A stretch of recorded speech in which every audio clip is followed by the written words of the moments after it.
I was born in Johannesburg. I lived there my whole life. I went to school there, and then I decided that I needed a bit of a change. So I packed up my life and I moved to Cape Town, and I enrolled at UCT. And so I applied for BA Law. I realized from a young age that I also really enjoy, giving back to the community, justice, being a voice. My parents are geologists. Dinner talk was always about rock formation and mining exploration sites. It was always very interesting for me. Our family holiday trips were going to the Drakensberg and looking at different rock formations, and I think that played a big part in who I am today. I was lucky enough to accompany my parents often. They'd go to exploration sites all over Africa, and where they'd undergo exploration for different types of minerals and metals, and there I was just exposed to the world of artisanal mining, which is basically the informal mining sector. It's unregulated, and there's a lot of human rights issues that happen on these sites, and a lot of child labor issues. My whole world was opened up because I saw how important, the mining sector is for the economy and for the country, especially in South Africa. I just knew that I wanted to be a voice for these people, and I wanted to go delve deeper into this area of law.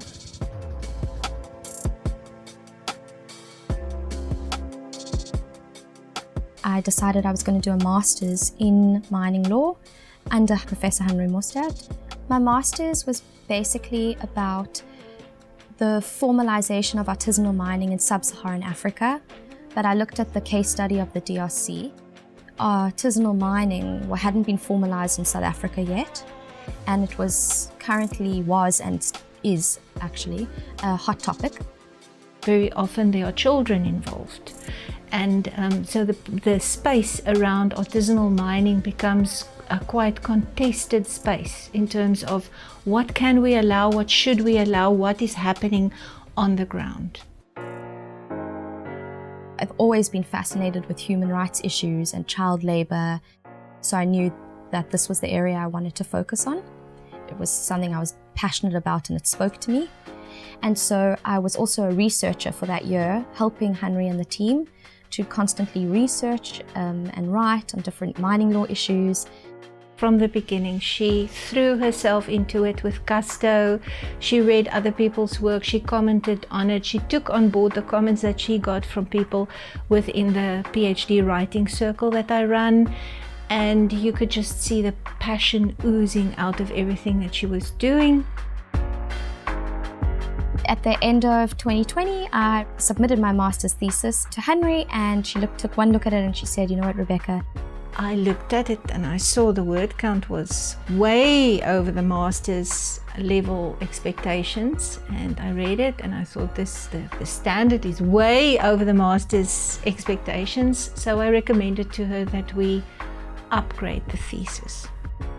So Henry appraised it, and I sent it, and the higher degree board agreed.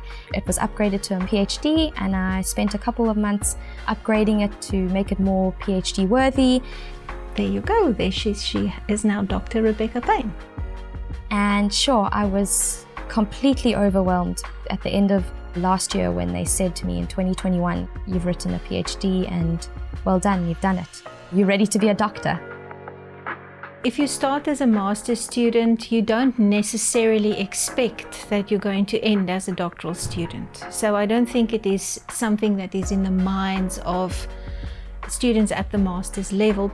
But in Rebecca's case, I think a lot of the work was done before I appraised the manuscript. So there was just one chapter to add after I had seen it, and it was already at the level of the doctoral thesis. So I think that was unusual. I think my family were shocked because I was doing it little bit by little bit, and I was busy doing my articles, and my sister and I, also my twin sister and I, have always loved running. And so in the middle of the pandemic in 2020, we decided that we were going to start like an online running woman platform where we can help women who are struggling to get into running, or women who are struggling to become fitter or wanting to take their running to the next level. So I was doing the Running Woman, and I was doing my articles, and I was writing a master's/PhD, and my mom was just like, this is so overwhelming. I don't know how you're doing this.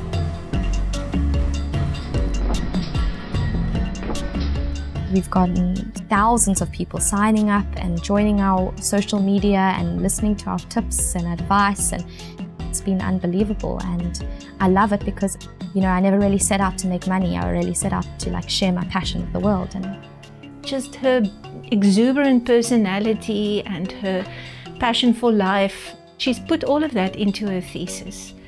And I think that is partly why the reception has been so good.